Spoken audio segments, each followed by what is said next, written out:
Hello, everybody. This is Mars here on The Bottom Line. I got a host of people here today, and I'm really excited to get into this conversation. You hear us, Bottom Line, we always talk about race, different issues, and really the whole purpose of the show, myself and Darren, is that's D-Man, by the way, is to find common ground, regardless where you agree, regardless of your experiences. Why can't we find some common ground? And so, me and Darren had this conversation a couple weeks ago, and we said we got to do this show again. We got to do one specifically geared on race. So we went into a site that we're both a part of, and I mean, this was like an all-day dialogue yesterday. I mean, like multiple people. I like lots and lots of people were in this conversation. And Thursday. And we were like, okay, we're going to have a really good show on Saturday. So I invited some people that I know, and then we invited also the people on Prim. I also went and specifically picked out people on this particular platform, like to ask could they show up, and they said they were unavailable. But then, no, really, I did. And so, and this is the thing about it, though. I want my panel here, the people that's on this panel, I want you all to understand that. In my heart, I truly believe, because I've had conversations, that these people are true allies for racial reconciliation. So this is something that the difference that what I do understand is that people will talk behind a keyboard and they're on your side. but it's really hard to talk in front of others because they may feel like they would get attacked. So No, I I'm not get going to attack. I love no, you, no. bro, but I'm not going to attack that No, statement. no, no, no, no. Let me. This is going by my. I'm not saying this is factual. This is what I'm going by because I've seen this happen many times, and that and I've talked to people one-on-one offline. They're all for it, but when it comes down to getting on a platform to openly talk about these issues, there are assumptions that may not be true that comes into people's mind. So I'm going to go around the table and I'm going to just I get think Darren, you had a question. I thought Darren raised his yeah, something, hand. Darren. No, I'm sorry. No. Okay, Okay, I'm going to ask you guys because I know you all have had conversations about race before with other people. What has that experience been like, and what do you think stopped them from engaging in a public forum about racism? I'll start with you, E.B. Smith. Mob mentality. I want to refer back to years ago in Chicago, where some of the owners of Chicago real estate decided they weren't going to be feeding into this racism, and they decided they were going to rent to black people. They said, forget this. This is unfair. We're going to do what we need to do. Long story short, they threatened the mob of real estate owners decided that we're not going to help you do anything if you let those people in. And so they acquiesced to the mob and said, okay, well, I guess you're right. I just won't do it. And so to date, Chicago still is very segregated and has problems. And the situation they have is systemic. Cleveland is no different. I could say some things now, but it might get me killed. And actually, I'm hosting a Democratic debate today. Actually, my company is doing the video and the audio for it today. It's one of very few kind here in Cleveland. But we have cowardice white people and Uncle Thomas black people who let them off the hook. We need to, if our kids do something wrong, we hold them accountable. No matter, we love them to death, but we hold them accountable. We don't hold white people accountable. We let them off the hook. Okay. So you're saying, so when you're confronting a person and say, let's have this conversation, and then they back down, that's letting them off the hook. You're saying you don't want to just still force it. Okay. Nat, what's your opinion about that? Why don't they engage in these conversations, or they act like they do, but then they don't show up? Well, I think one of the issues is fear. They're afraid of losing their status. They're afraid of losing their position. For example, when we were in the green room, essentially, there was a conversation about work environment and what's happening in the racism on the work environment. This last year was a terrible year for most Black people. We were grieving through all of the pandemic and through living through Trump. But there were white people on the job who were happy as a lamb. And to imagine that you're working in an environment where white people are happy and excited and they love Trump, and you know that he is everything that is the antithesis to who we are. And so I think that's one of the issues. I would have loved to curse my boss off. I would have loved to tell him, how dare you, walk in here with a Trump hat. But there's a fear involved in that. Do you lose your job? Do you walk off your job? That's I think one of the issues. Okay. And Clarence, I know we've experienced together with some of this. So, but go ahead, man. What's your opinion? It's so multi-layered, man. Real simple. And I just saw what Darren wrote. I agree with that. White people believe that they're going to be attacked, and for some reason they equate conflict with attacking. And conflict means we're just having opposing views. And that's part one. Part two is, when I say a white person, it may include you, it may not include you. Exactly. Don't be defensive. Don't. When I'm explaining these situations, they automatically take it personal.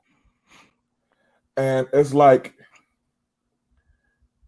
I want to tell them, for me, it is personal. Mm-hmm. I can't take off my skin. Yeah. I don't have the ability to walk into a room and blend. Mm-hmm. If we walk into a room of 100 people, various races and colors, sexuality, politics, whatever. Yeah. I can blend. Hey, it's a dude. Mm-hmm. But if I walk into a room with 50 white folks that are pro-Klan and 50 white folks that's Black Lives Matter, no matter where I go in that mix, I'm going to stand out. Yeah. Yep. Yeah. And we've all experienced that. Yeah. And my experience, if I say all you white folks are this, the Klan folks can be quiet. They can blend in. They can blend in. And then at that point, if you're pro-black or pro-color or pro-truth, pro-right, let's even take race out of it. Right. Pro-right. If you're pro-right, Yeah. you can either say something or you cannot. Mm-hmm. I don't have that choice. Yeah. You have to say something. I have to say something. Right. And the other piece of that, in a lot of situations that we all find ourselves in, is when you work in a primarily white situation, right, you inherently become the interpreter for all things black. Yeah. Right. I am the ambassador at my job for blackness in America. And that's not only for the people that I work with. This is for the people that come in. You said that before, Mars. Yeah. Things like that. Yeah. If you come into my job not knowing me, right? Not I haven't said a word to you. Right. Right. You are going to walk into my job, depending on what I have on that day, depending on how I greet you, depending on how I walk towards you, depending on do I look at you in your eye, all those things, whether you know it or not, are going to be judged. Right. Right. If I walk up with a shirt and tie, you're going to respond accordingly. If I walk up with a Parliament Funkadelic shirt and a baseball cap, you're going to judge me accordingly. Right. Right. Yes, sir. Right. I want to introduce. How do you put his name up here today? I want to see how he got the name up here. Jeff Donnelly. Jeffy D. Jeffy D's in the house today. Oh, Jeffy D. Okay. Yeah. Jeffy D. That's fancy. Yeah. Took me How you 5 doing, minutes Jeff? to come up with that. Thank you for Good morning, joining. everyone. Yes, Jeff 5 is a minutes. really good. I like it. Jeff is a really good friend of mine and a good follower of the show here. So I wanted him to come on the show, and he's going to give a few words also. So I want to ask you, Darren, the same thing. Because we've all experienced where we want to have a discussion about race, and when it's time to have that conversation, we notice that the other side will pull away or don't show up. What has your experience been like, and what's your take on why they step back? We're giving our assumption because we're not there. We're not in their shoes. So I'm going to ask you, what do you think that assumption is of why they step back or don't show up to the table? Like today, we invited a lot of people. There were tons of people on that conversation yesterday, and we were back and forth, and it was awesome because we really gave some genuine thoughts. I thought they were genuine, and then no one showed up. What is your take on that? Personally, I don't back down from things. That's just me. But I think that, as I said, I'm typing in notes into our chat just so I don't forget what we're talking about. But I think a lot of people believe that they are going to be attacked or feel like they're going to be attacked, feel like they're just going to be some sort of punching bag, or they're just going to receive grief from people. So I don't really know. I couldn't really answer that question to you, to be honest. I think maybe it could be that also that white people aren't used to being in the minority in the room. Now that So friend, if there's only one or two white people in the room, they're going to feel naturally, I think, I don't ever like to assume things of people, but I think a lot of white people, they're just feel uncomfortable no matter what. If they are racially one of the minority people in the room, because they're not used to it.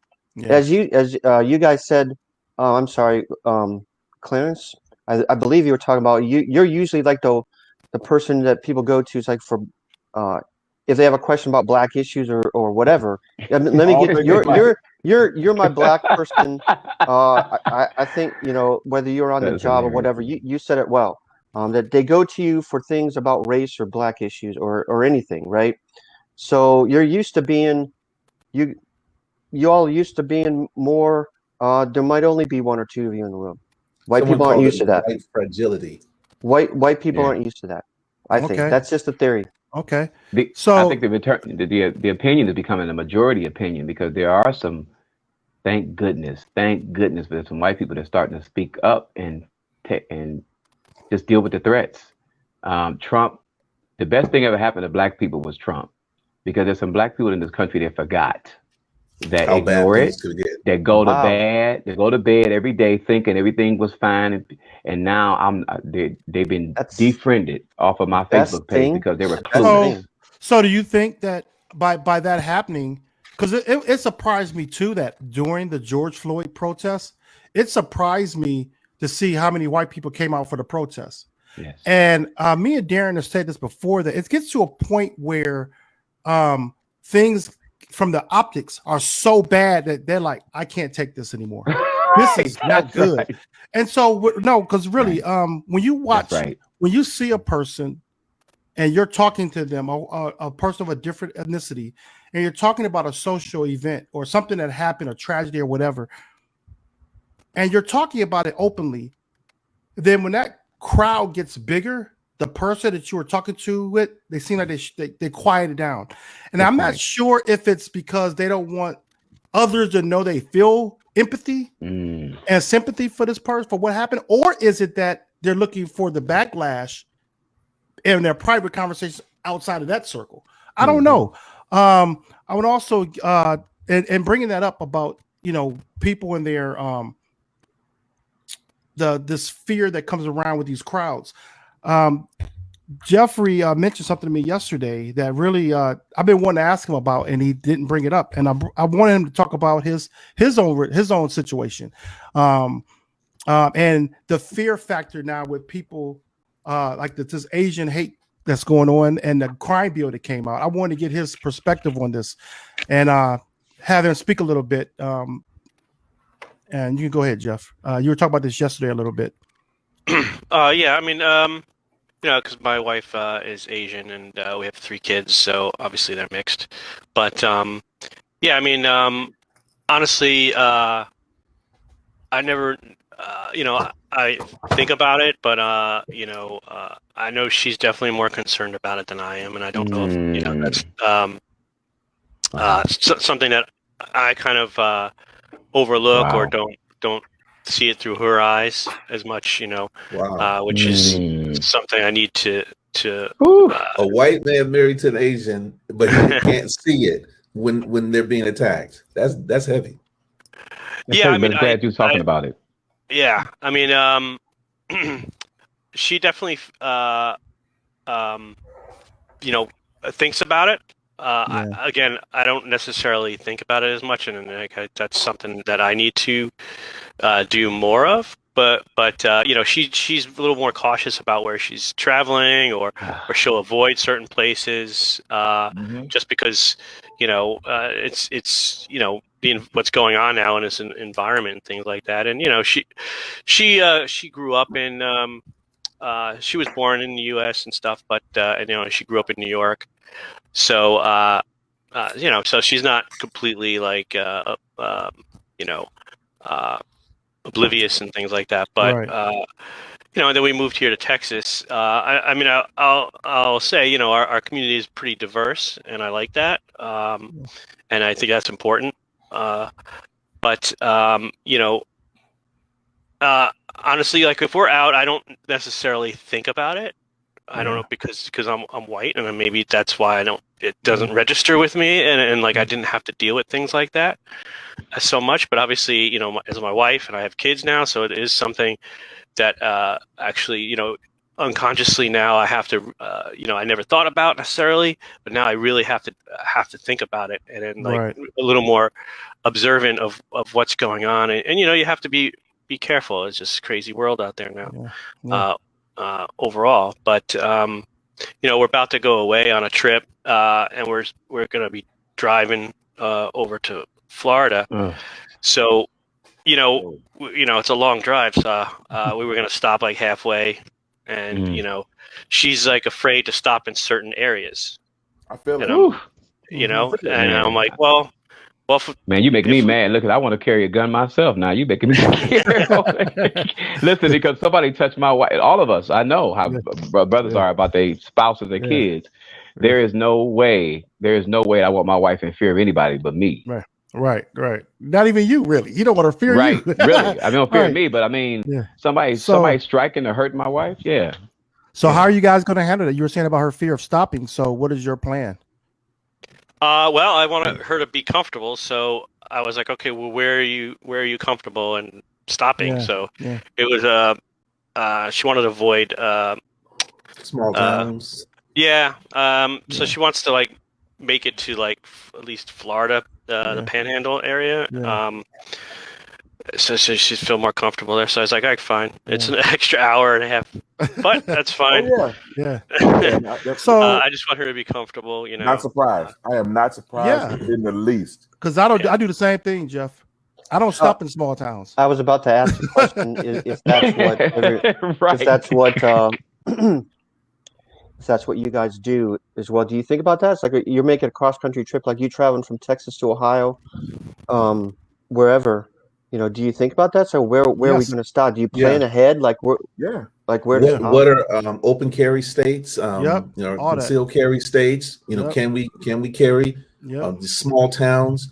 It would be wonderful if we could stop wherever we wanted to stop, eat wherever we wanted to eat. You know, without any fear. You know, that's part of the planning process. Yeah, it is, and that's what brought me. That's what made it so interesting when Jeffy D told me that yesterday. It was like, you know, that she's worried about that. And I was like, and it instantly popped in my head, like, now what happened, what's going on currently with the Asian community had not happened as severe as it did, would his awareness be where it's at now?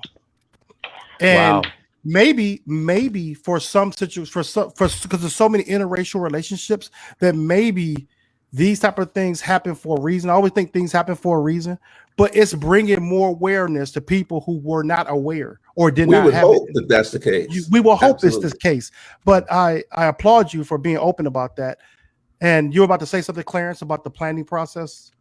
Well, you know, are you guys, Jeff and Darren, are you familiar with the Green Book? Yes, I'm familiar with the Green Book. I know you. I already know you.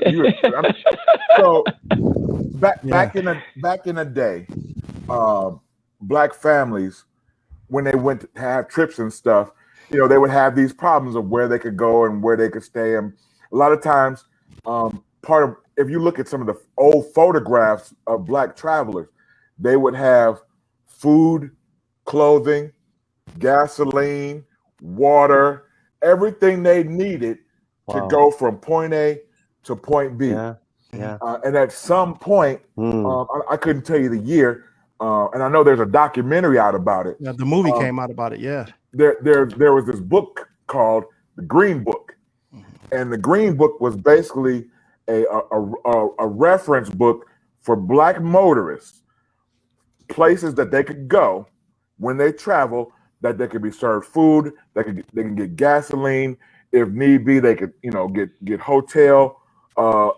accommodations, they could buy groceries and the like. Yeah. So this isn't anything new. That was our AAA. That was our AAA book. They're taking us back to this. They're taking us back to this, and I don't want to go back. Yeah. You know, I'd rather fight than go back to where our grandparents, you know, were traveling while Black. Is it getting worse then? for this? Well, I mean, since Trump, in I would this say, particular issue? Oh yeah. Okay. I'd Wow. say since Trump came in, yeah, Yes. Yeah. people have, We, in particular, white people have said, we can go back to the good old days. Mm. The Make whole America make hate America again. great again. Yeah, that's Okay, what so all of- so if you're traveling on the highway, you see somebody who owns a piece of land, they got a huge Trump banner. I see this, and it bothers the heck out of me. Still, it's been 9 months or whatever it's been. But are you just gonna go to the next exit? Yep. Yeah. I give as you opposed to having a confrontation. It really Because depends. go ahead. I'm sorry. It really depends on. All right, so here's my privilege. I'm 6'4", 300 pounds. Oh well. That's a good privilege to have. Drop the mic. And I'm aware of this. And I've had people roll up on me in different situations in different states, and I just look at them. I don't need to say anything, but the look is, if you want some, you can get some. right. Mhm. I am more than aware of the possibility that I will be killed in the streets solely because of my race. I have come to grips with that. Yeah. Yeah. I want to put that out there. You said something about that. 62 shot by death in the first 4 months of this year, 2021. 62 were black. Yeah. 62. There's 36 people killed per million in this country that are black. Yeah. So I want to make sure we stick that out there. That's a reality for us. And what Jeff is going through, I'll tell you, to be a side note is, if you go into a black community, Jeff, y'all won't be treated different. This is the way it is. It's black people more, we forgive everybody. You're like, hey, how you doing? He might feed you. Okay. But we would assume that Jeff kind of feels where we're coming from because he's married to an Asian woman and he got Amen. Asian kids. Yeah, that's right. You would think that, and it was so funny that I spoke with another couple that's biracial, that has a mixed marriage, and biracial children, and the same thing came out. It was a white guy that said that he didn't think about it until recently. And I said, when you got married, you guys didn't. He said, we just went out. She was my girlfriend, or she got married. She was my wife. I said, it never popped in your mind that she could be like attacked or criticized, or you could even be criticized because you have someone different. He was like, no, I never thought about it until when it got personal. That shows a privilege. Then it changed. When it got personal, then it changed. And that made me think of Meghan Markle and Prince Harry. He didn't say anything until it got personal. When they got on his wife, then it was like, yo, what's up? I guarantee you that Prince Harry never thought about these things until he got married. About it. He never. And think about it. All the warning signs were there. All of them was there. And I'm not saying I'm happy they got together, because it was that's their love. That's cool.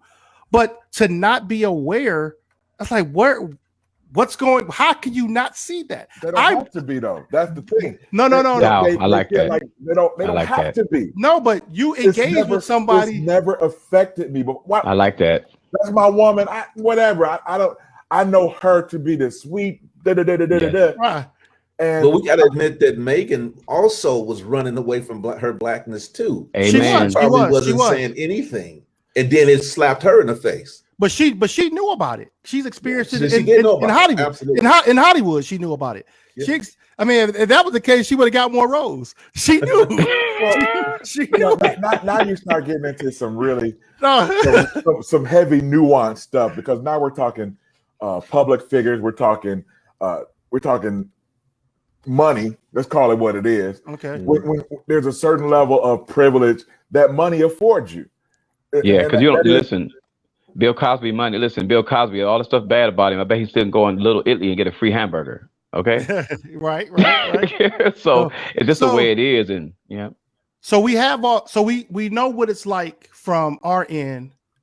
Everyone here has a different perception about race and what we've endured. And Jeff gave you a different perspective. We have Darren, who has me and Darren talked earlier, And he has a different perspective because it came down to us not trusting certain entities, the government, police, and so forth.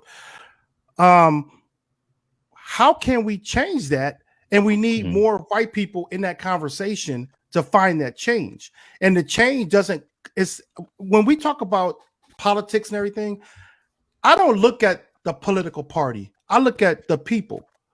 And people say, well, Republicans did this, Democrat. I said, no, let's go back to people, because there are people in power, regardless of your party, that are white, that are a power that can change. So these systems got to change from a systemic level down. I mean, from a leadership level down. Claire's giving me a look, but that power structure, because if you look at right now the Democratic Party, you have more people of color in that party. I voted Democrat this past election because of the diversity there. I felt that more people would have my best interests that's in that party right now. So when I look at in the past, I have voted Republican. That was always I have not Trump, but I have voted. I was about to say no. I voted Republican. I'll just be honest. Bush versus Kerry. Yeah, okay, I voted for Bush. And that's a whole nother conversation, but I voted for several reasons. I finally saw during this last election where I had seen more people of color there, because you have people at the table to help make change. But we need to have, and there's still going to be a rumble there. There's still argument, there's still friction, and we see it right now. But when there's more people at the table of diversity to talk, your opinions and your influences can be pushed a little harder to change. You're pushing back on me, Clarence. Why is that? So let's look at the. All right. So you're saying voting people. You're voting people, not Democrat, not Republican. No. I'm not saying I vote that way. I said that I don't look, when we talk about race relations, I'm not looking at party. When during the Trump era, it became Republicans and white people. I'm like, no, it's just, let's look at the people. Take the party out the conversation, because you could always politicize any subject. Let's look at the people, because that's where the heart is at. That's where the character sets in. It doesn't matter what side of the party you're on. I look at Biden, I look at Trump from the same tree. I don't look at them any different. We're on different parties.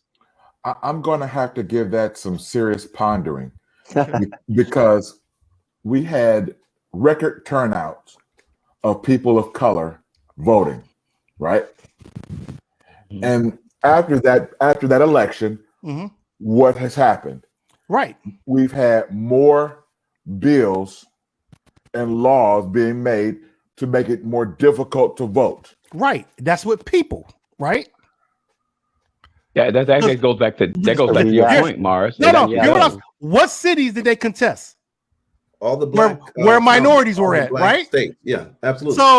So what I'm saying is that why didn't the white people in those cities stand up and speak a little louder to say, no, we're not having this? Why did they push back? It doesn't affect them. That's the point I'm making. So that it's the people. I think we're agreeing. Right. It's people. It's people. It's not the Republican. The Republicans were just in charge to make the laws change, but it was people. They allowed. We could stop this at any moment when more people speak up. It's the people. It's character. I think it's money. I think it's money. We're missing a point here. We're missing a point. When people make billions and billions and billions and billions and billions of dollars doing one thing, you think they're going to change because what? No, they're not going to give up power just because they had a change of heart. Let's stop faking. Slavery wasn't ended because somebody had a change of heart. Slavery was ended because it cost too much money to take care of them. Okay, right. We just need to be real, and until we found an alternative of how they're gonna make more money, it ain't gonna ever change. Well, they said the same thing about Lincoln. They say Lincoln freed the slaves. Lincoln didn't really free the slaves. He was just empowered to sign that paper.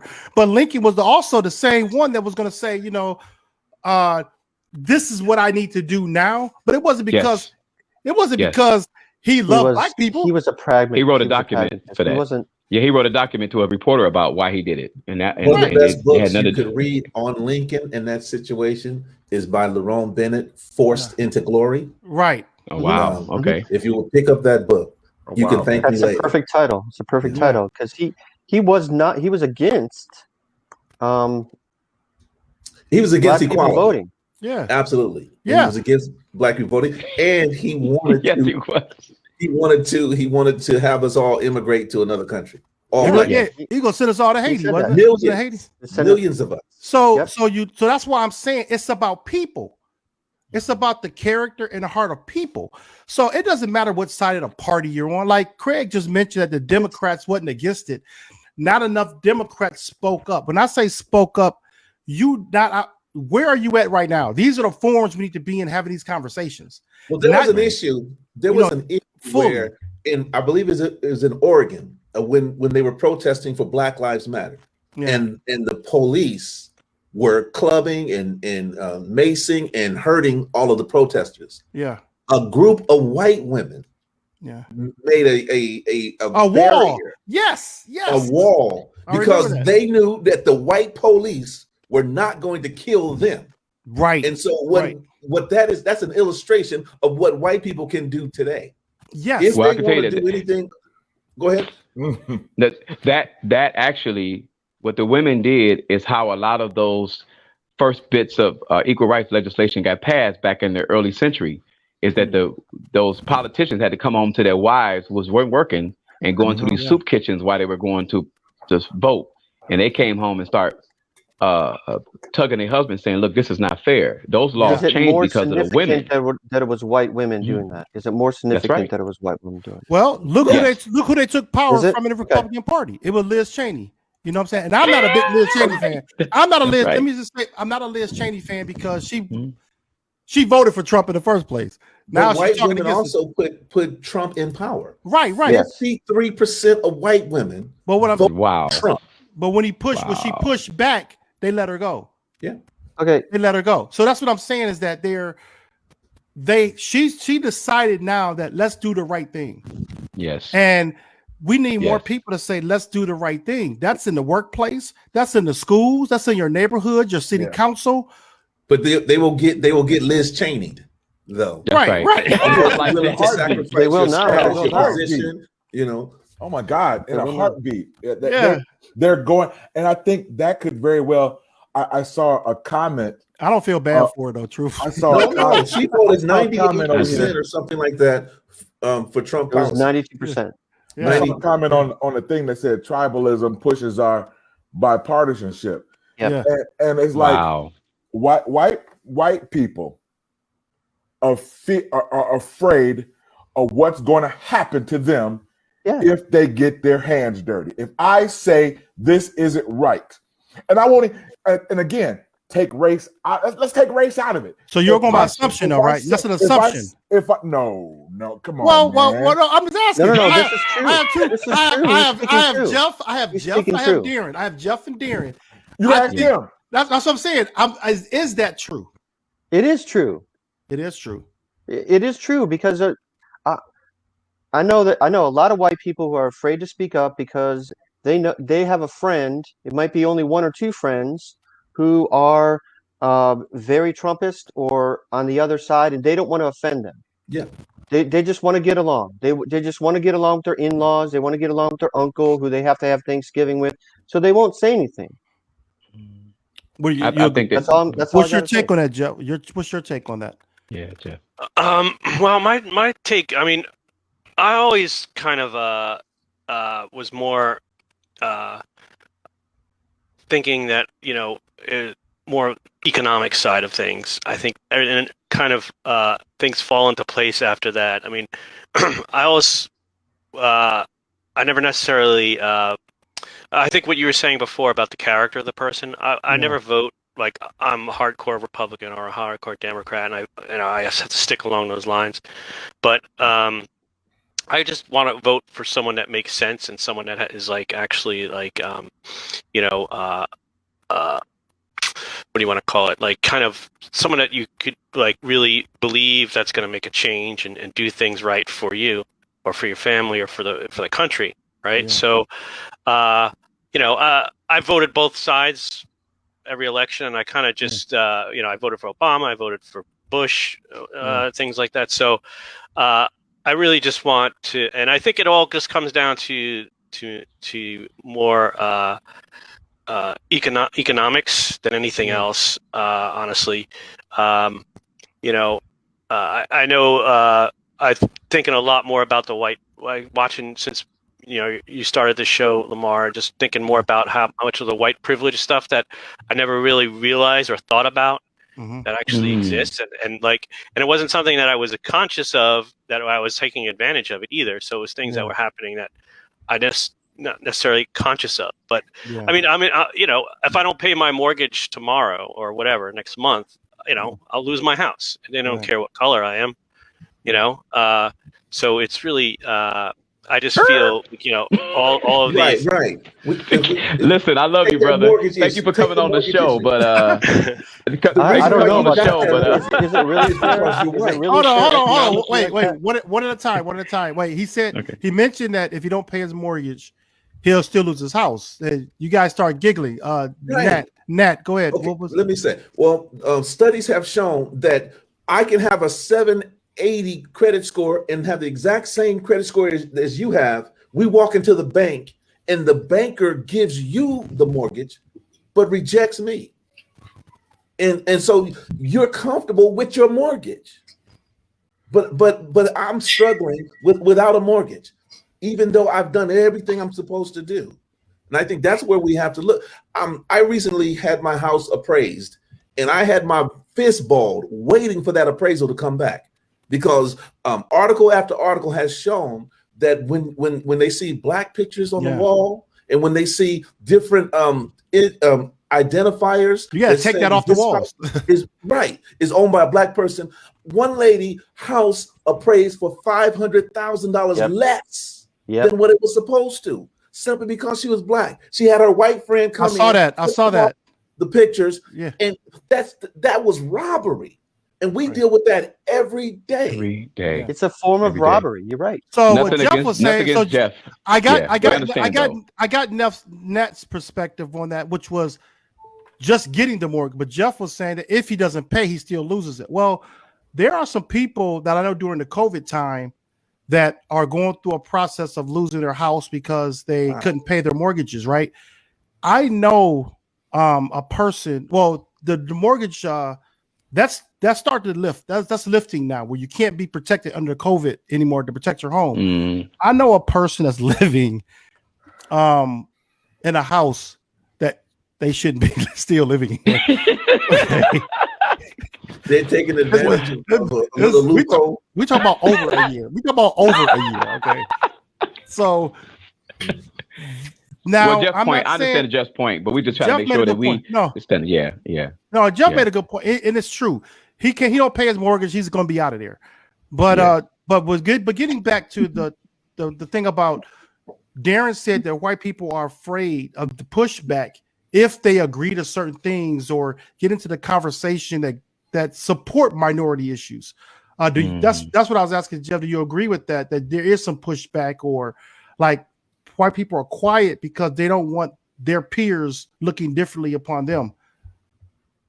Can I add something real quick? I'm sorry. Sorry. Go. There is, and I want to make sure that this is clear.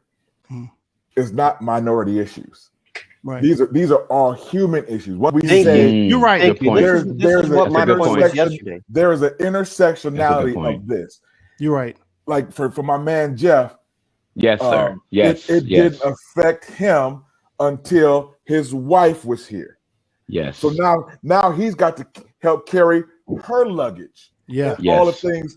It's been that way. And once we start separating, it's not a minority.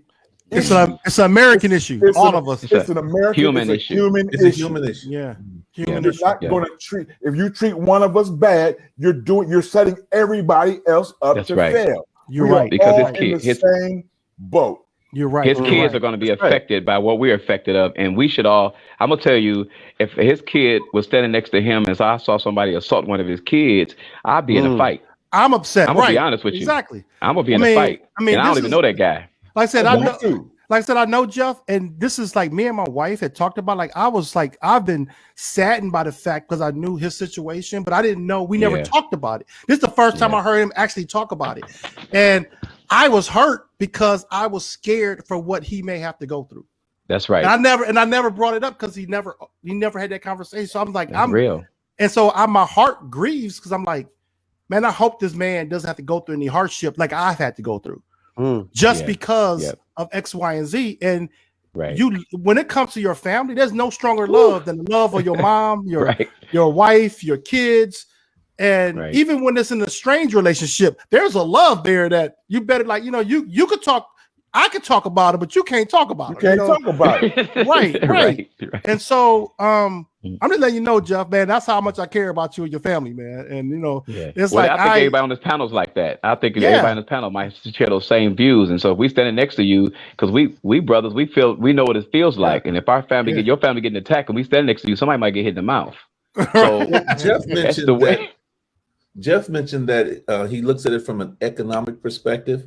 And a lot of times the racism, the bigotry, everything that Trump was pushing for the last 4 years was couched in economic terms in order to hide what their real motivation is. Right. The whole anti-immigrant posture, putting children in cages and separating families, they're saying that that's an economic issue. We don't want them coming into our country to take our jobs. Our jobs. What jobs have they ever taken from us? No. Well, you know, so bad about that, brother. The black people were pushing it.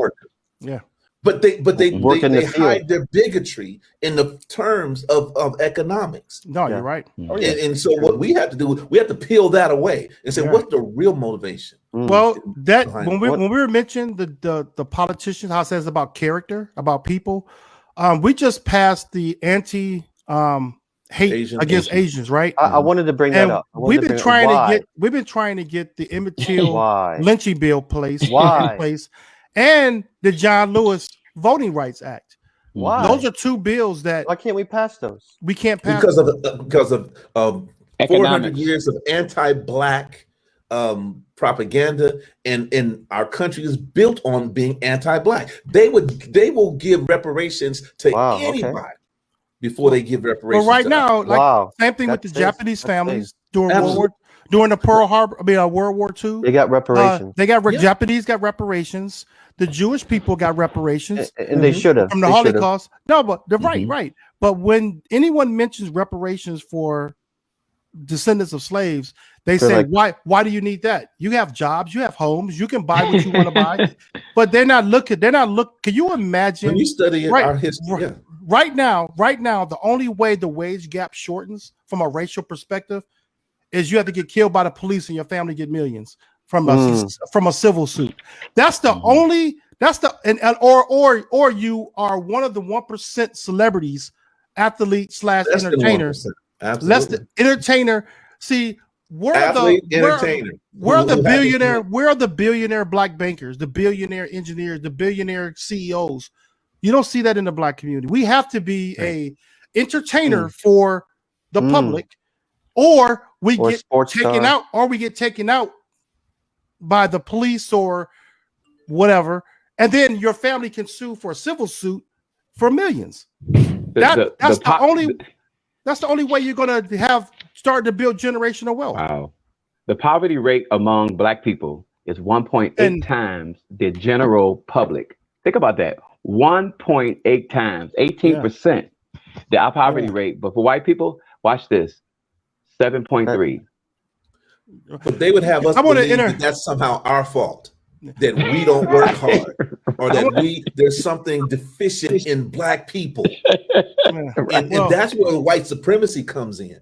You know, they don't want to admit they want, that's the unspoken part. So they want us to believe that it's us. So how do we fix this? I want to introduce Darren Carter here. Welcome to the show, Darren. How you doing, man? Darren, I know Darren. Darren has always been. I've always admired Darren for a couple of reasons. I know how he feel about things because we talk sometimes, but I'm going to tell you how I am right off the cuff. Period. Hate me or like me. Darren has always known how to navigate different environments that I was kind of envious of. That, yeah. I think I navigate well in different environments, which I've put on that mask, and I can navigate. It's almost, to me, Darren has a genuine way of navigating. My navigation is survival.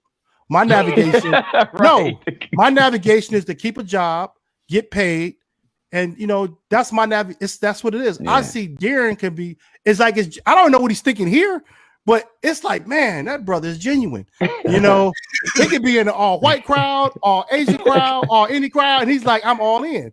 That's and rare. So, can you speak to that a little bit of what got you there, and why has it been so effective? Because I see what you're doing on social media. It's like you have to navigate well to be in these spaces. So, go ahead. I'm not as radical as I used to be. Good afternoon. Good morning, gentlemen. I used to be really first. I don't know. I never really thought about it that way. I just try to get my point across where everybody can understand it. Or people know me as a nice guy. Unfortunately, I'm not 6 foot and 300 pounds. 5'6", a little smaller. But people know me as a nice guy. So that being said, I do kind of use that to my advantage because there sometimes would be more acceptable. I could feed you some raw sewage, but it may smell good when you see it. Instead of, just throwing the raw sewage in your face. It's all about how we perceive things, how we hear things, and how it comes to it. When you say privilege to somebody, white folks, they just go crazy. But if you just kind of take the time to show them, even in their life, well, that's what we consider privilege. Not that you didn't work hard, not that your parents didn't work hard, not that you weren't that.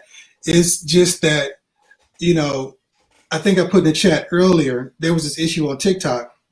Yeah, I wanted to, it was a long comment, so I wanted if you can explain that a little bit more.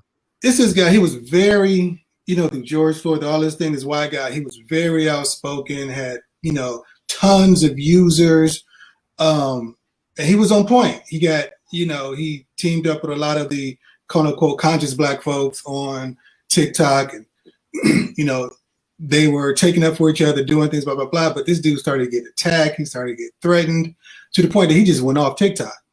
He turned tail and went off, which for our community was like, see, this is the kind of allies we don't need. If you can't, and there's other generations, when I get attacked, when the KKK writes this on that, when they put nigger on my car, or they do this, or we get spouted out and all this kind of stuff, we can't help but to continue the fight. Yeah. But if you're going to come up here, fight or die.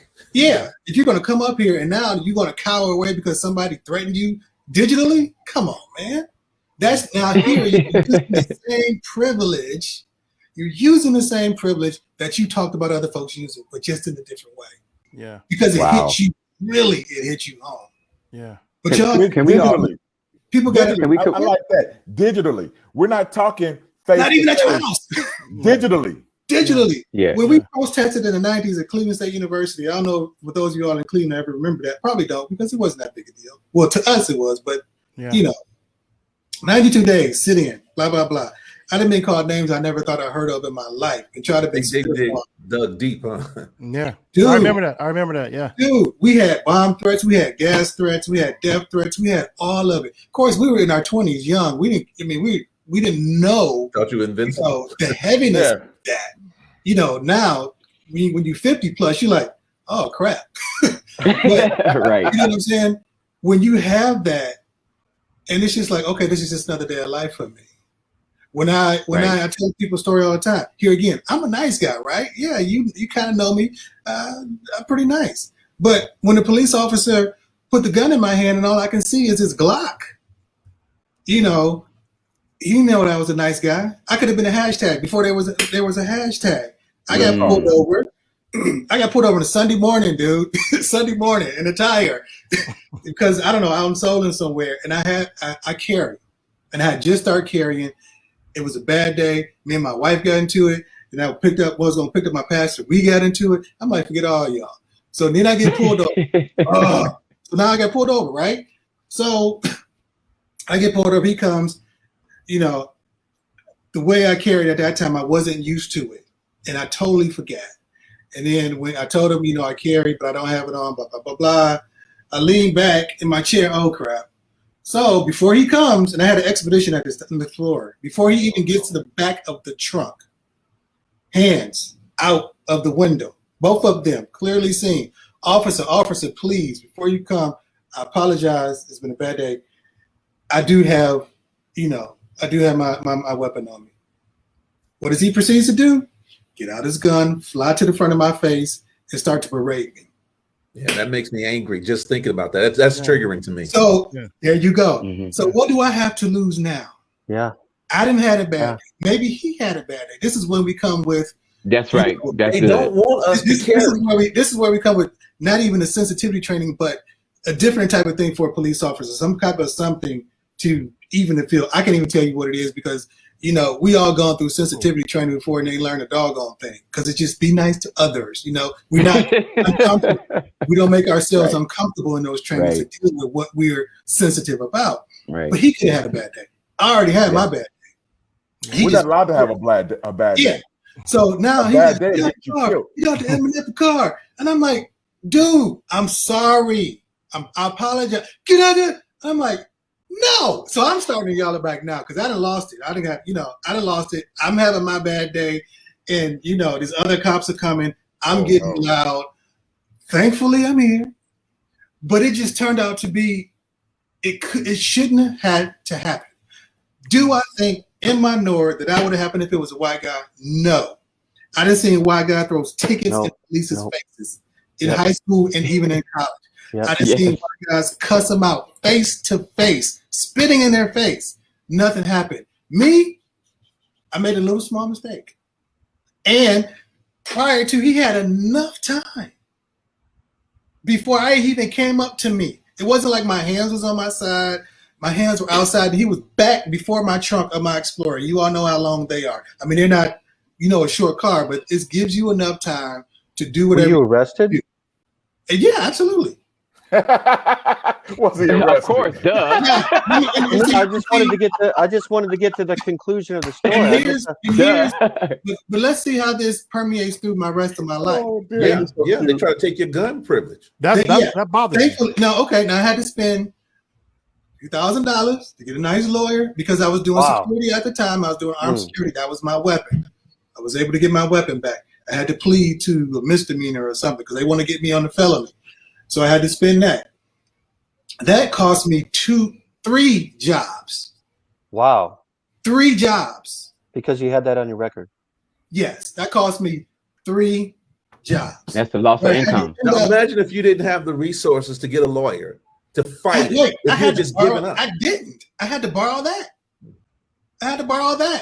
You know, like I said, I was working security. You know, security only $8, $9 a job. I mean, hour at that time.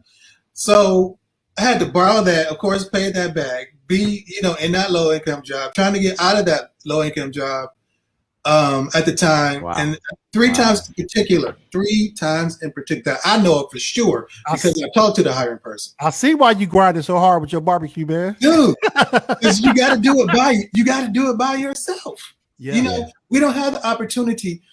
You know, the one thing that I work at a steel mill as well. I ain't been there in a year because my freaking arm, but they hire within a lot. They do a lot of nepotism. You know, before they usually open it up between. That's why a lot of people don't like us down there in the mill too. But before they open it up to the public, you know, they have like the friends and family applications. If you are a relative of the person, if you go through, more than likely you're going to get hired. So I was thankful enough to get, you know, and blessed enough to get something like that because my brother-in-law is there. Other than that, you know, and this is decent paying a living wage. But other than that, those type of things don't come to us all the time. Yeah. You know what I'm saying? We don't have the old boy networks within the Black and people of color community to where, oh yeah, well this is such and such a son. Yeah, we know his family. We go way back. Yeah, let's put him on top of the list. We got to, you know what I'm saying? We got to interview him. We don't have those as much, nor do we have enough Black businesses that can happen as well. Yeah. because of what you all said earlier. You don't have the leeway either. After you get there, you don't have the leeway. You don't have the leeway. You have to be somewhat productive. You have to be super productive. Now, how many of us? Come on, how many of us black kids? Come on. Our parents told us that we had to be better than everybody else. Twice as good to get half as far. Yeah, we've heard that. Yeah. I did. Unfortunately, unfortunately, it wasn't me. But hey, Mars. Hey, guys, I got to jump off. My company is hosting this debate, and I got to be there. My guys are there. Jeff, I want to encourage you. Fight for your wife. Fight for your wife, man. Fight for your wife, Jeff. And thank you for inviting me on. Hope to see you guys soon. Thank you. All right. Great to have you on. Thank you. Thank you. So we gotta, going into the other half of our hour. How can we have productive conversations in spaces where race comes up? Because right now we're coming back into our workplaces. It's always an itchy conversation, and I don't have a problem talking about these things. I mean, it was actually a conversation came up recently where they're talking about coming back to the workplace and how the difference with who accepts certain what is the word protocols of the workplace. So when that happens with COVID, how are these things going to happen when it comes down again to these racial conversations? Are you going to have that protocol where the leader stands up and said, this is how we're going to go about it? And the reason why I say that is because if you read in the papers, a lot of employers, a lot of CEOs push back on the voting laws that we've seen come out. But when they ask those same CEOs to speak publicly, they push back or to sign some type of a mandate or form saying that these companies will do better when it comes down to voting rights and racial reconciliation within the workplace. Are they going to handle? Are we going to see in the future, or you think it can happen where these policies in the workplace of discrimination can be more firm in supporting going against human rights, as Clarence would say, this human thing, or the stand backish where they let things try to play itself out? If that makes sense. Or I just rambled there. Y'all get me where I'm coming from? Well, as long as their money continues to come in, nobody's really going to change anything. Right. That is a big economic part when you deal with that big business type of thing. If they're not hurting bottom line, when the NBA kind of did what they did, it kind of little trickled down to where, okay, this might hurt us financially and some other things. And all right, well, okay, Nike, well, we'll stand or we'll do this or we'll do that, because they know that people buy their products. So even if you just say we're going to stand right now, people be like, oh, this is good. Oh, Nike's with us, or this is with us. We're going to, continue whatever, blah, blah, blah. Especially with the Colin Kaepernick thing. I didn't think for it to come out that quick. You came out pretty quick. You came out pretty quick with that. I didn't know if somebody's going to speak about the economic side. The reason why I purposely led it the way I led it with companies, because just recently in March, CEOs of your big companies, the financial institutions, Home Depot, Delta Airlines, all these big corporations met with Michael Duhame. Michael Duhame is an operative for Republicans. And his job is to counsel CEOs on how to get past the guilt of these things happening and focus on the bottom line. So what they say is, if you pushing, or you are working with politicians that are going against the best interests of America, like those politicians during the insurrection, he said, well, that one incident I don't agree with. But these other 10 things that were great that this person done is why I'm voting again for this guy, or I'm putting my money that way. That's what CEOs are in training for. That goes all the way back to the slave era, where a person can know it was a bad thing, but they stay quiet and they pamper themselves to not have this guilt feeling. So that's what's happening in the workplace. And the reason why I bring up how we're coming back to the workplace with a different mentality than before we left out during the pandemic. And the mask problem is one thing, but this racial thing that's going on is because right before the pandemic started, there was a lot of inclusion and diversity programs in the jobs, and they you don't hear about it anymore. What happens with our companies now? How are we going to move forward in the workplace, knowing that the tension is high from a racial standpoint? I think we need to see past the window dressing of diversity in these companies. We need to look at their boards. The company that I recently worked for, one of their core values was diversity. But if you looked at the board of directors, they were all white men and white women. Mm-hmm.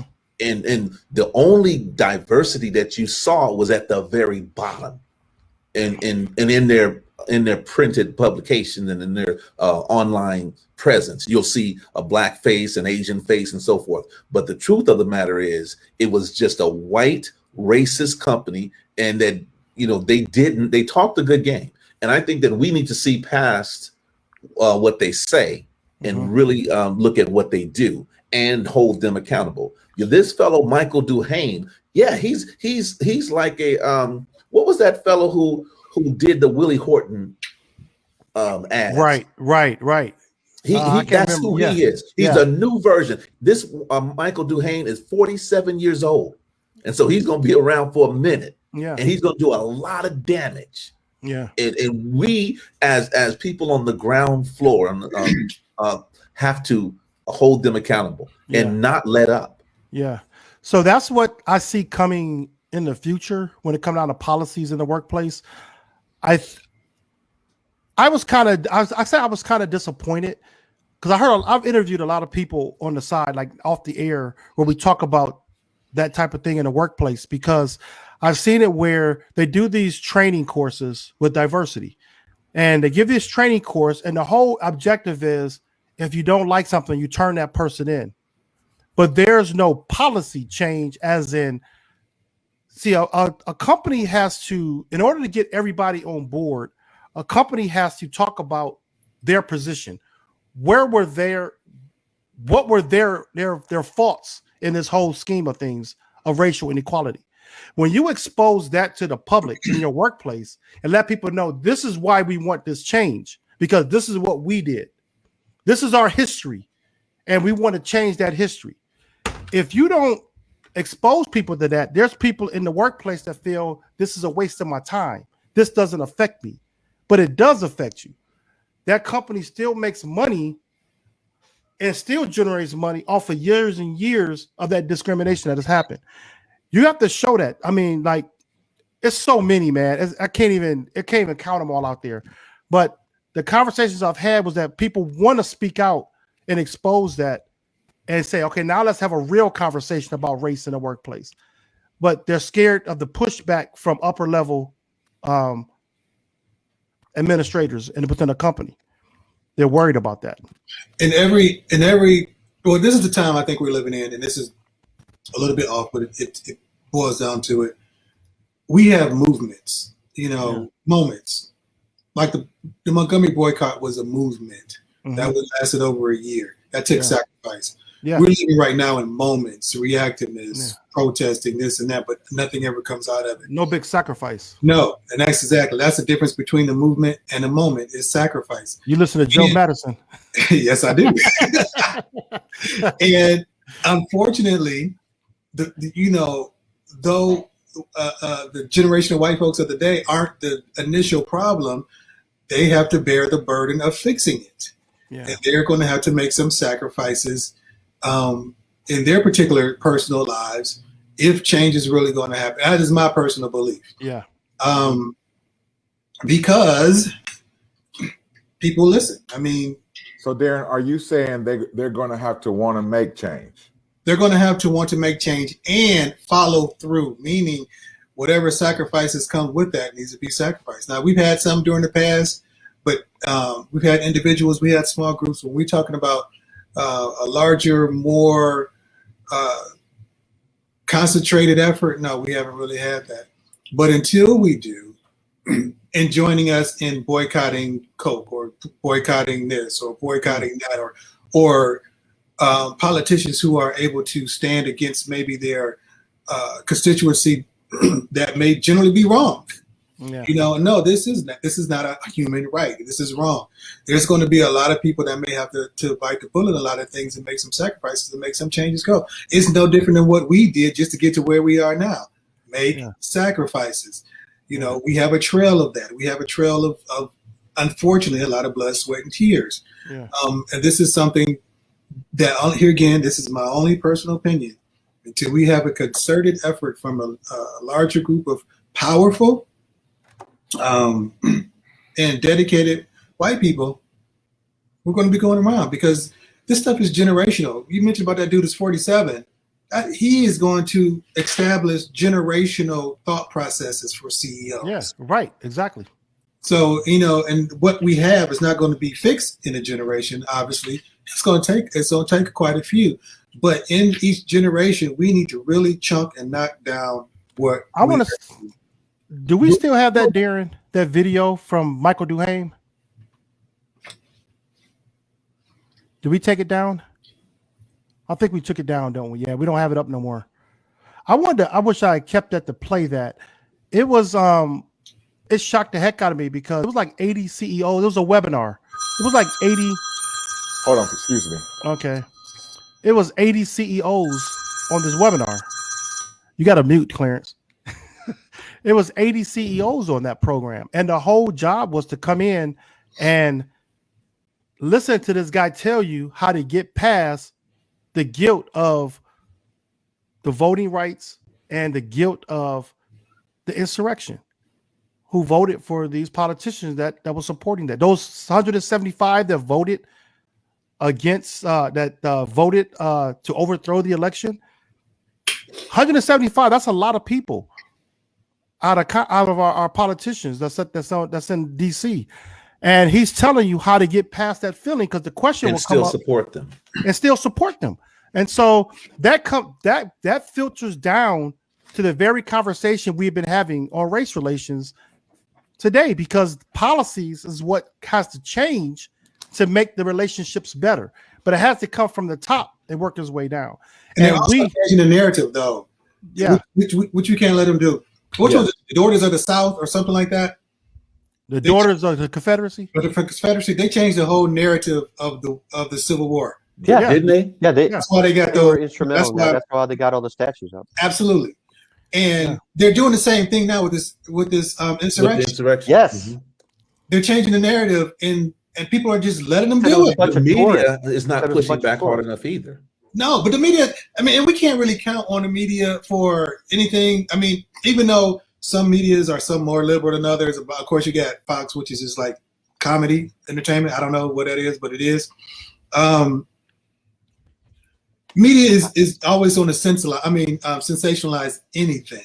Yep. You know what I mean? To whatever pulls at somebody's shirt. I don't trust them to tell me my grass is green, whatever. Oh, 1619. Somebody mentioned that. Thank God. Well, I didn't mean to put that up, but I was going to bring into that because you brought up the Daughters of the Confederacy and changing the narrative. And so I was typing in this banner. Are we ready for that? And yeah, I want to bring. I'm typing the whole project name. I popped up too quick, so I was leading into that. When Darren, I was going to bring it up when Darren mentioned about the Daughters of the Confederacy changing this thing about the lost cause with the Civil War and the whole thing with our history. That's where the issue starts, because right now the same thing is happening within the Senate right now, that where schools are wanting to put this project as part of their lesson plan, their curriculum for American history, and there's a pushback. The pushback are going to come from CEOs. They're going to come from these older politicians who do not want you to know the real history, the truth about history. Hey, teaching about slavery is un-American. I can't hear you. What was that? Teaching about slavery is un-American. In their opinion. It could seem like it. I don't understand. I understand why they say that, but I don't understand why. I understand why CEOs and these older politicians say it. I don't understand why history teachers who are in the schools are bowing down to saying that, because it's the same thing. You have generationally, you have been indoctrinated to something different. It's no different than us growing up in our Pentecostal or Baptist churches. We don't know no better. We think that is what it is. I'm not saying that's wrong. I'm just giving an example to maybe to where you thought, oh, okay, I don't want to be Baptist no more. I want to be Pentecostal because I see that to be the truth, or I want to be this because I see that to be the truth. But we didn't know any better, and we thought it was always the truth because that's what we were brought up to. That's what we were taught. We had professors. So I want to ask the question. Teachers want to keep their jobs as well, though. So I'm going to go around the table right quick. And they have to be willing to fight and sacrifice. Nat might be the sacrifice again. Yeah, Nat might be the only one that knows that will learn this earlier. I'm assuming. How many of you all knew about the Black Wall Street, the massacre in Tulsa before this past year? Yeah. Okay, you knew about that. Jeff, you never heard of that, right? Darren didn't. No. We talked. I know Darren did. I admit that I did not, and I'm embarrassed that I did not. And I before a year and a half ago, right? When it was the 20th, I'm not 20th, 100th anniversary of that disgraceful slaughter. But okay, yeah, I was embarrassed. Have anybody ever heard of Seneca Village? Never heard of Seneca Village? Seneca Village used to be what is now Central Park, New York. Yes. Yes, I've heard about Seneca Village was a black community. They kicked out all the people to make Central Park. Yeah, well, it started off as a black community. Then the Irish moved in, and it was like a joint. There was a mixed community with Irish and black people there, and it was a thriving community. And it was destroyed to have Central Park. So then you have, I don't know if you heard of Vinegar Hill. Heard of Vinegar Hill? Bunker, yeah. Vinegar Hill, Virginia. Mm-hmm. Vinegar Hill was the same way, where it was a thriving community, and a truck spilled, and the whole town smelled like vinegar, and so that's how they got the name. But they destroyed the town, an all-black community, to build. It was actually one of the first times you've seen gentrification, where they took this town, and this is where you have around the Charlottesville area, right now, Charlottesville, Virginia. So that's where you had that big Unite the Right rally. That area, parts of that community was Vinegar Hill. So you have all these thriving communities that were thriving. And that's part of history that we don't know about. What would have been like if you were in 9th grade in high school or 8th grade in your American history class, and you learned some of the things that black people did to build this country up? You might have had a different even outlook on your own opportunities. Can you imagine? Like, I have a daughter. Can you imagine? It's powerful. Can you imagine at a young age if you knew that 3 black women helped get Neil Armstrong to the moon? Why was that hidden, though? Why was that hidden? Why was that held back from us? Right. Because otherwise we would compete on an equal level. We would compete on an equal level. They were the smartest mathematicians in the entire country. They were 3 black women. So if you knew this kind of history, could you imagine? I grew up in the 70s and 80s. So it was like you at a younger age, you automatically almost assume, until I was taught by my grandparents, that you assume that white people were smarter than you. It was like they were smarter than you. For some reason, they were smarter. And that we didn't do math. Can you imagine if we knew who those mathematicians were? Exactly. So you tend to think that, well, you have to work hard, but you're not as good. It's like this aura, this cloud that fills you. It's white is right. I mean, that's all we saw. That's why representation is so very, very important. It will destroy white supremacy. Well, that's why the 1619 Project is so good, because it talks about not only that how our country was built off of slavery. That's what built this country. That's what made it where it's at. The guys who designed all the machines, the guys who designed how this country was being built, were black people were building it. The inventions, everything. A lot of these things were missing out of our history books. And I want to see where my granddaughter, we're teaching her now, she's 7, but I have younger grandkids, but she's the oldest. We're teaching her things that she's not even learning in school now in 2021, because we want her to know what her real worth is as a person, and the fact that what her legacy is as black people in this country, that we bring something to the table. We designed Washington, D.C. You know what I'm saying? We built the White House. So it was like, Washington How many people Monument. did you know that growing up in school? I didn't know that the slaves built the White House. You know, so these are things that the 1619 Project will open the eyes. I've read it already. I have the essay here. I've read it, and I've saw the document that it was like 7 historians signed a document stating that this is fraudulent, that it should be put out. And Really? yes, Yeah. seven people, I think 3 people on there are currently the one that authorize our history books in the United States right now. The history books in our country have to go through a process of being approved for schools. Right. And right. these guys are on that same board that's knocking the 1619 Project. So when it comes down to us as Black people having our voice heard in American history, why is there a pushback? Why is there argument? And we know why. That's a rhetorical question, but we have to move past it. And we, as the bottom line people on the ground, we have to be the ones that push these things. Yeah.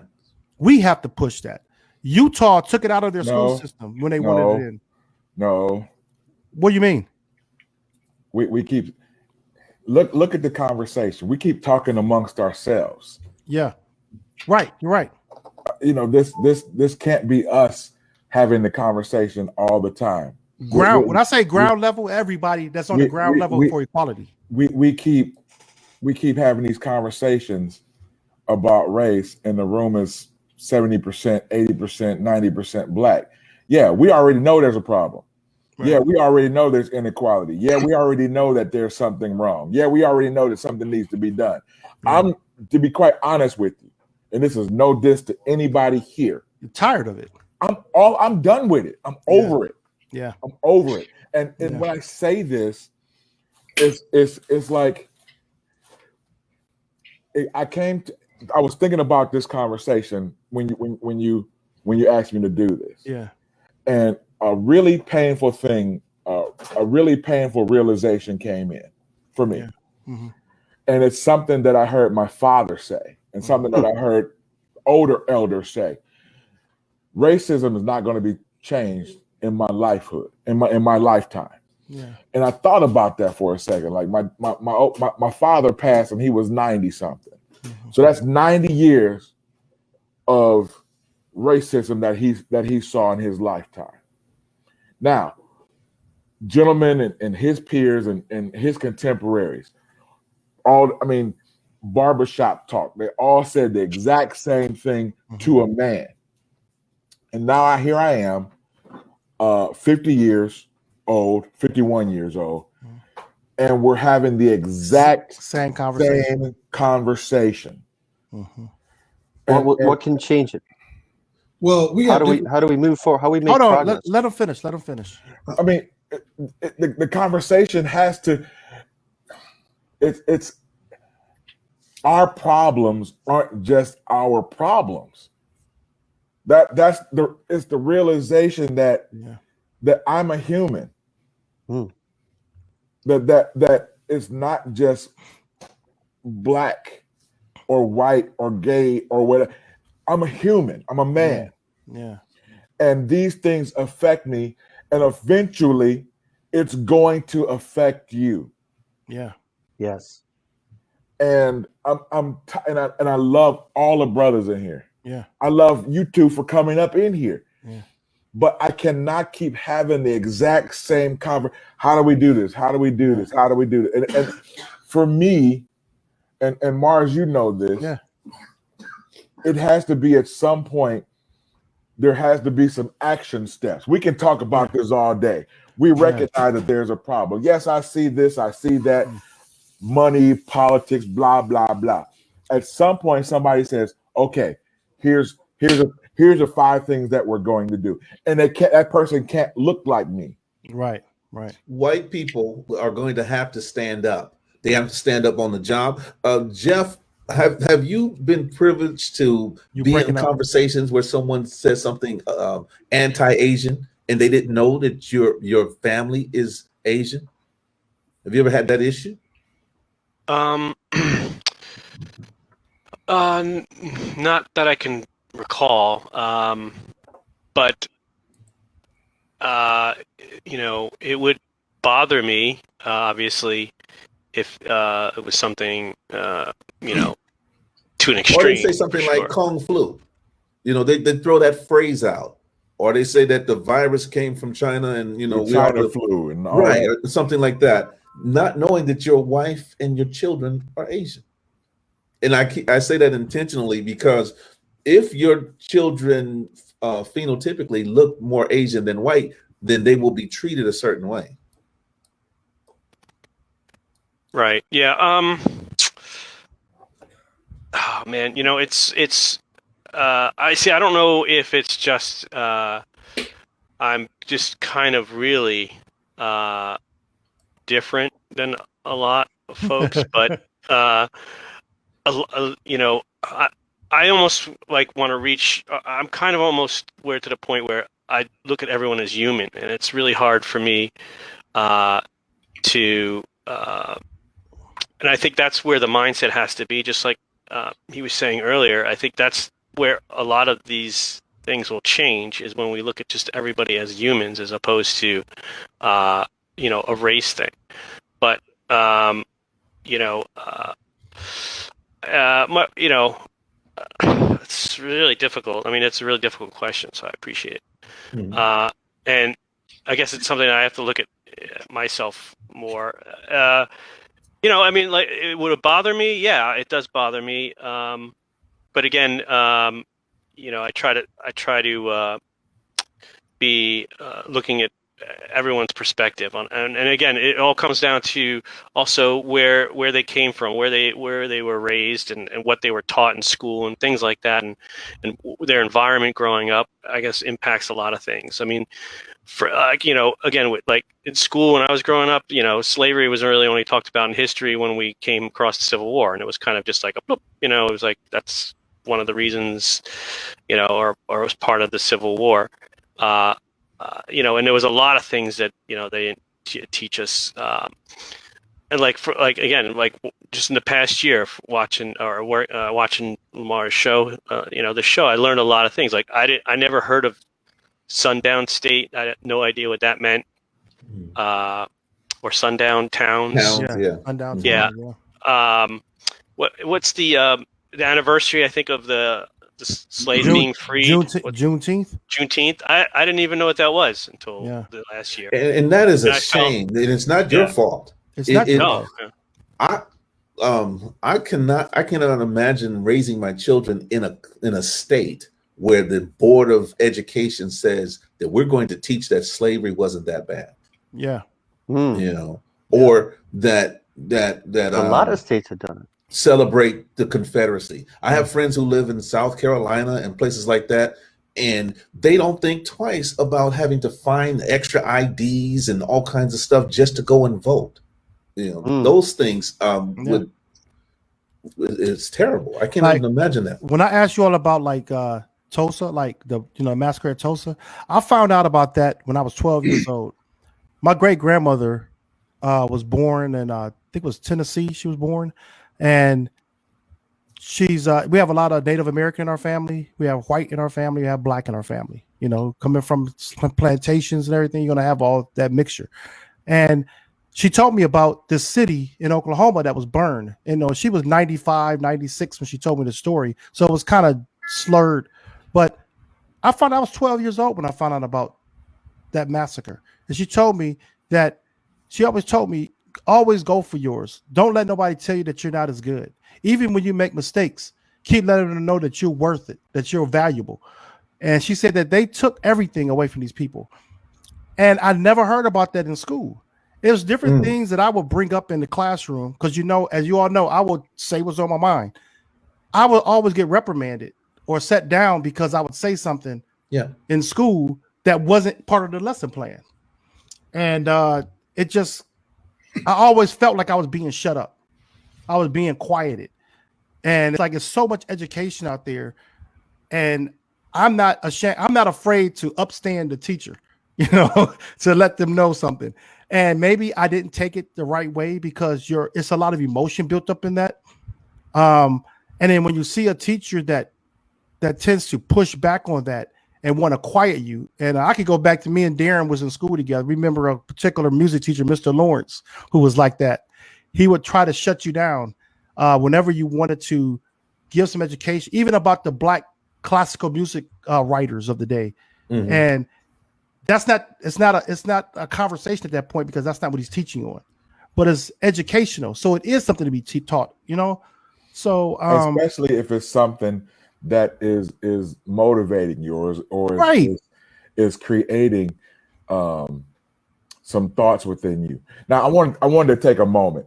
Yeah. So I'm a big believer in having to study the opposing thoughts, and I think a huge part of why things aren't or won't change is because when we talk of these things, slavery and economic suppression and voter suppression and all these other things that affect us, what I hear from the right is that perpetuates victim. What is it called? Victim mentality. Victim mentality. Yeah. Victimhood. Within the black community. And I'm No, like, it wait a minute. What you're saying is me expressing the facts, me, not opinion, facts. Yeah. That this affects me and has affected my community all these years is perpetuating victimhood. And to not tell that story is like, well, we're trying to help you get over it. What a shame. Yeah. I've heard that. You'll hear. Wow. I read stuff, conservative stuff on conservative sites, so I can hear what they think about my issues. Mm-hmm.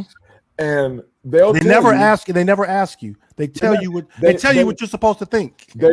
I've heard there is no such thing as systemic racism. I've heard that there is no such thing as white. There's no such thing as white supremacy or white privilege. I've heard that. The only thing that's wrong right now is, Black Lives Matter is perpetuating black victimhood. Mm. So if you're Joe Common white guy or Jane Common white lady, and you're hearing this, right? You believe it, yeah. At the very least, it's going to be like, well, my life's not privileged. I had a conversation. Yeah. I had to have a conversation with a guy who is, in an upper level executive guy, and I consider him a friend. And I was just trying to explain to him privilege. And I had this, he's like, well, I wasn't privileged, blah, blah, blah. I'm like, look, I know you bust your tail. I know you did all the things. And what I'm saying is the privilege is that your skin color didn't add 20 pounds of bullshit that you had to carry to do those things. Exactly. On your knees. And he looked at me and I'm like, that is the privilege. You have there's a difference. And that's a blow to his ego too. You have a blow to his ego. Right. You have the opportunity to do these things. It's a blow to their pride. But he's like, and he is a Trump guy. Yeah. Mm-hmm. A hard and the first thing he tells me is for him and from a lot of what people who are Trump people who come into my office, and we'll come back to that. I don't speak to them about that because they'll say I'm a Trump person, and I go, okay, let's take care of your job right now, because any conversation that we have after this point is going to affect our business relationship. Yeah. I think it's probably best that we keep it right here. You asked me to do a thing, I've done the thing, now pay me for the thing. Yep. And yeah. Move on. Because if you're not ready to have that conversation, then we let's not and say that we didn't and be honest about it. Yeah. Yeah. And Dick Gregory said it best. He was like, why engage in these conversations when they're not ready for that conversation?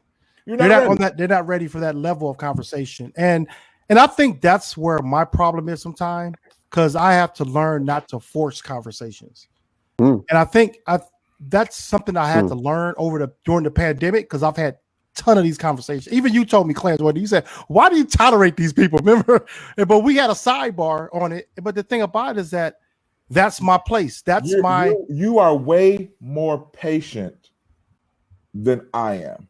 yeah. And I say this with all the love in my I heart. know. You are a better man than me, Mars. I can't. I'm over it. I'm Yeah. done. I'm sick And and tired of until more Black people are done, I don't think Yeah. anything's going to happen either. I agree. I Interesting. agree. Well, I don't have any here's my patience for push. Trump supporters. Here's Period. my pushback. But not necessarily Trump Yeah. supporters. I'm talking about just in general with racial reconciliation. I feel that a lot of my conversations have been on the sidebars. Like, we could have a forum like this, and I'll get an inbox later today that will have a real conversation. But the point is, that I invite them back. I say, no, we need to have a public conversation, because we need. No. I can't. And No, I that's can't. Look, Mars, I want to have a conversation with you, but right. no, And I don't see, want to. I don't want to put myself out there. And see, that's what happens. And that's what me and Darren were talking about before, is that a lot of times those conversations will filter back into your community. And then what happens is that you're the outcast. That's why it's important to have. You're the outcast in the community now. And that's where we have to that's where that person has to get past that fear and rejection. They have to be, or either you're an ally for equality for all, or you're not. Well, that's But the being sacrifice. an ally will cost you something. You got to cost. sacrifice. Nobody wants. I mean, if right now, if we said, well, we're gonna have to sacrifice for this, and we probably, double think about it, because we want to be comfortable in our own lives too, where we are. Yeah. Sacrifice takes pain. It hurts. It takes away. Hey, man, Nobody really wants to do that. Hey, Darren, what them old folks tell you? Everybody want to go to heaven, but nobody want to die. Nobody want to die. Right. So we got our. So we're gonna. I just have one comment, though. I mean, go ahead, Jeff. I just thought. I think there's a segment or a mentality among a lot of folks that voted for Trump, that they did so not necessarily because they were necessarily worrying about what the fallout would be if he became president, but I think it was more that they wanted to blow the system up. I think a lot of people were frustrated about politics overall, and just what was going on, and it was kind of a way of kind of blowing the system up, saying we want real change. And he did. Yeah, I mean, he in a sense was I think I mentioned this to Lamar before, was in a sense it was like a necessary evil to happen at some point, just because racism didn't all of a sudden just appear just because Trump was voted. I mean, it was there, and it's actually brought it out more. Back into where we have conversations about it. So I mean, say for instance, Hillary won. Would we be having these same conversations that we're having right now? That's interesting. No, we wouldn't, but it would be bad. It'd be hitting racism again. It would be, yeah. I think it would be, So, I think there is a truth behind. I don't really. Obviously, yes. There's white supremacist, racist people that they got empowered when Trump became, because Trump is Trump, and he says all this weird stuff and things like that. But I mean, I think there was a way. It was a way of kind of a rebellion, maybe by some white folks to say, hey, look, something's got to change, because within all the politicians and all that, they were like, how the hell did Trump become president? Like, what are we doing wrong that this guy became president? So we got to figure out something else to or figure out what just happened here. And I think that's part of it. I mean, or I think that might have been some of the thought process what happened there. So I don't think and obviously look what happened. It only lasted 4 years, and there was obviously a revert, and he didn't last long. But again, it was something that I think it was kind of a necessary thing, in a sense, what I kind of mentioned, it brought it back to the surface of things that were just kind of just status quo. A scab that had to come off by having Trump. Yeah, You know, I was having a conversation with my wife the other day, and I asked her a question at breakfast. I said, what would have happened if Trump was in power and everything is going on over in the Middle East right now with the Israeli-Palestinian conflict? Trump would have been cheerleading Netanyahu, and instead of hundreds dead, there would be thousands dead. Possible, yeah, very possible. Yeah. Possibly. Because would he have been behind closed doors saying ceasefire, ceasefire, ceasefire? No. Yeah. He would have been he would have been cheering him on, saying things to encourage him. Yeah. And of course, all of the people around him, Bannon and all of the rest, and Barr, they wouldn't be saying, hey, this is not right. Yeah, right. I agree. And so I'm glad he's gone, because it would be. I would have rather skipped over those 4 years. Said, I'm of the belief that he'll be back in 2022. I just saw an article this morning that said he's thinking about running. Well, or that he will run. That he hopefully, he will be in jail or at least on trial. Yeah. He may not even be alive. He's old, y'all. He's old and he got no good. He's 75 years old too. He may not even be alive. It makes no difference. There is a move. You can look at how Republicans are aligning, or as they say in medieval terms, they are swearing their fealty to Trump, kissing his ring. But you see, the Republican Party has now become the Republican Party, and they're young, and they're good with that. But they're young people too. If you notice, like Matt Gaetz and Marjorie Greene are younger, and that shows me indication that of their lack of understanding of history and how things go. And Matt Gaetz is that's morally, another. Yeah, wow. But that's another thing. We talk about privilege. There's not a black person I know that can be in politics that can be accused of the thing that Matt Gaetz is accused of and be like lead keynote speakers at a forum. Nope. I can't imagine. He was just in Arizona and Florida. Yeah, to see him. Yeah. So that's a privilege that I can't even, my fingertip can't even touch that type of privilege. To be able to be accused. We could walk past that. We could walk past that crime. So when people say privilege doesn't exist, that is like your prime example of a privilege that, man, it's and think about it. He's young. He's going to be around a long time unless he does go to jail. You know, unless some white people stand up. Yeah, they will have to stand up, and that's bringing it back to the Trump situation. There were people I know, families that I know that were Trump supporters who kind of broke. Family members, not my family, but I know other families. Where they broke. They became a split. They both families, people in the family, they both voted for Trump.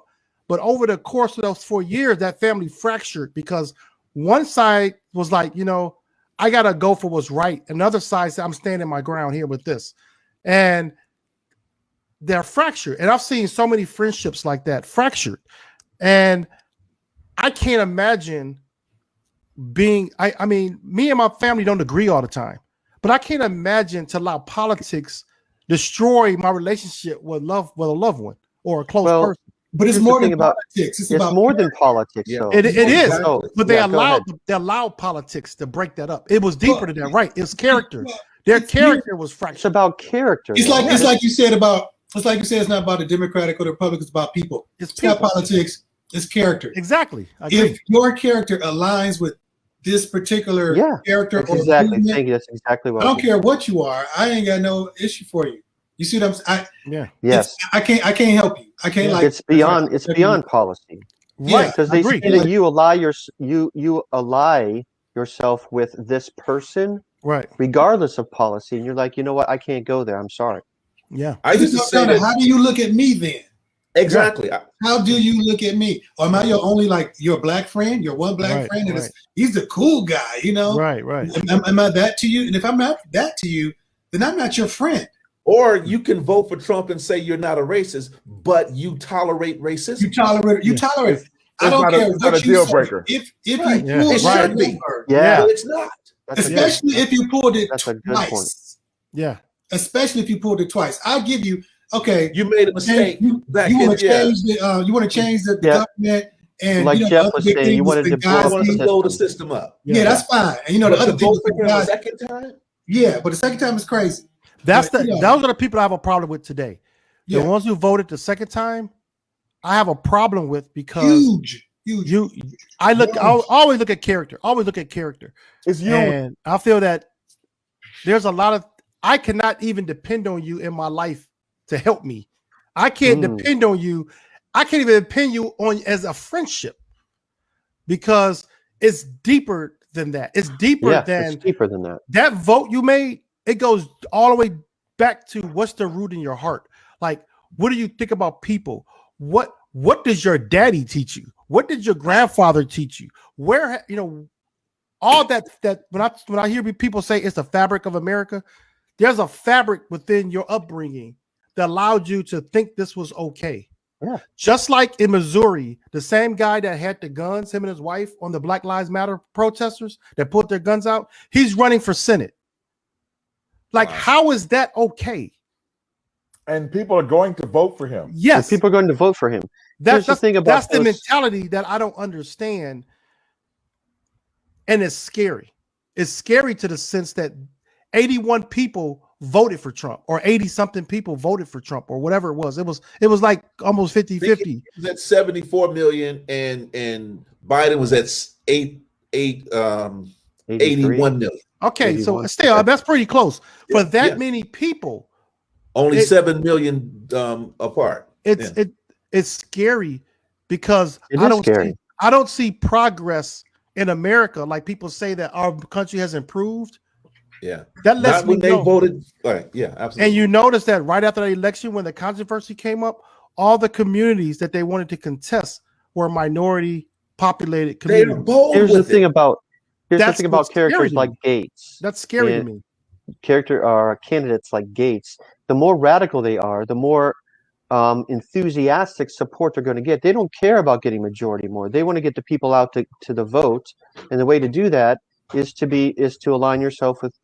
One of the ways to do that is to align yourself with Trump and just go all in and say, you know what, I'm going to get 30% of the people that are going to be really behind me, and 15% of people are just going to hold their nose and vote, and that's going to be enough. Okay. We got we close up on the last 15 minutes. I want to give you guys some time to give us our bottom line for today. Your bottom line. This is not the productive meeting I was looking for, and it kind of falls in line with Clarence said, that this is what happens. I want to thank Jeffrey for coming in. I really appreciate you.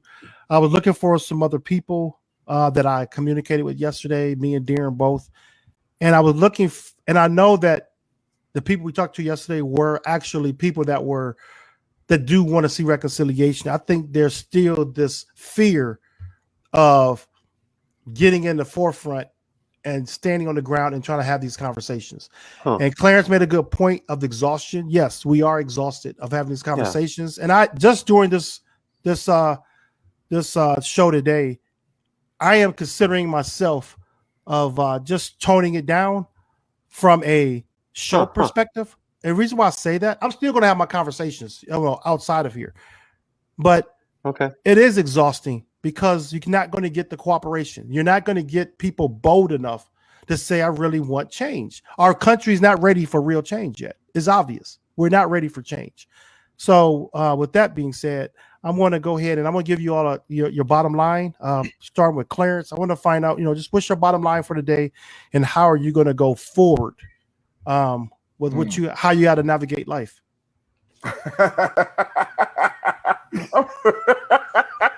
I'm sorry. You like that, right?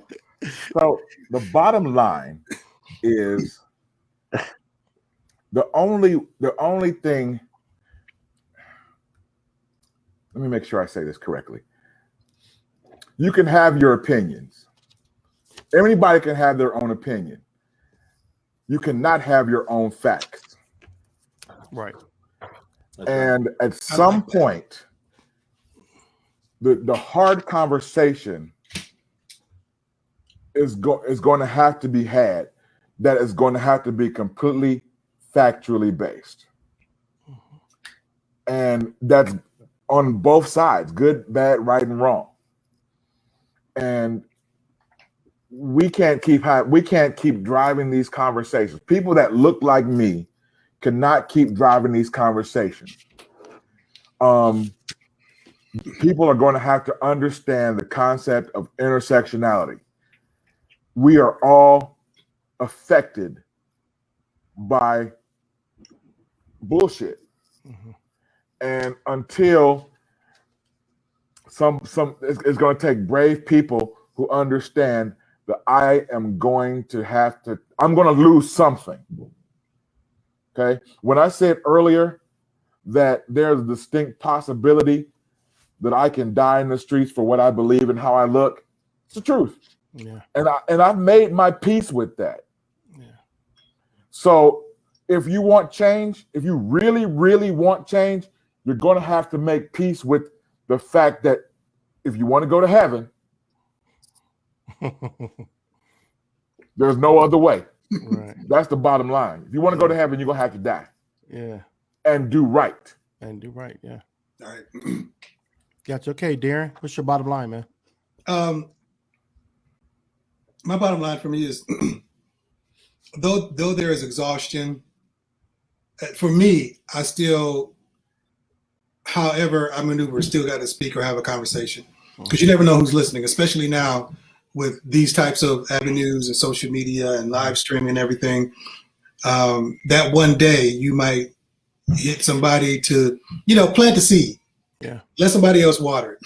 Even in, we may be tired of planting, but plant the seed, let somebody else water it, and just continue to do things like now. I'm apologetically who I am. So I am going to talk about, I love barbecue.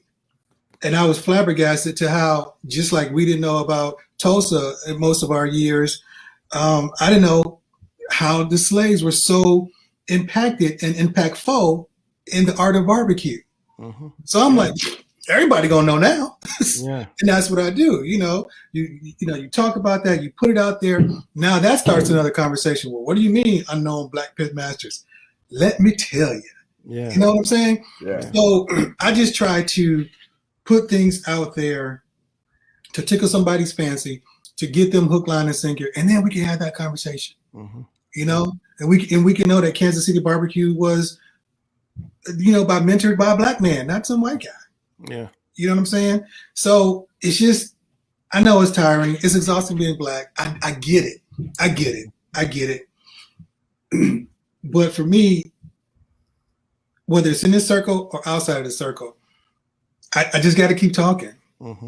I just got to keep talking, because somewhere we're pinching away at the back of the mountain. We can't see it, but I just believe that we're pinching away at the back of the mountain. I know I won't see it in my generation. My son, who's 5, he probably won't see it, and his grandson probably won't see it. But if my little pinching help knock down in the 4th generation, well, then hopefully, I'll be in heaven and be like, have a little piece in there. Yeah. And that's all I want to do. So you got to continue for me, I just got to continue to fight whatever small way that may be. Even that's buying black products and showcasing them. Yeah. So here again, it starts another conversation. Mm-hmm. But that's all. Mm-hmm. Okay, Nat. I believe that my bottom line is that I'm not going back. There is a retrenchment. We make progress. We elect Barack Obama. That's 2 steps forward. But then we turn around as a country and we vote for Donald Trump. That's 3 steps back. I believe that we must not allow them to exhaust us. We have to take time, regroup, re-energize ourselves. Even though we're on social media and we're saying these different things, I can still go and take my wife out to dinner and do those things. But I have to keep reminding myself that we must not allow them to push us back, to go back to Jim Crow, to go back to, going to the back door and all those things, because that's where they want us to do. That's what they want us to do. The whole idea of common ground. Well, common ground is white folk have to decide, you're going to come and stand on my ground. I'm not compromising my humanity to make you comfortable. Got you. That's my common ground. Okay. And that's my bottom line. Okay. And Jeffrey, what's your bottom line for today? My bottom line, I think it always makes me think of my proverb that I always, the sharpen the axe proverb from, I think it was Abraham Lincoln, where if he was given 6 hours to chop down a tree, he would spend the first 4 hours sharpening the axe.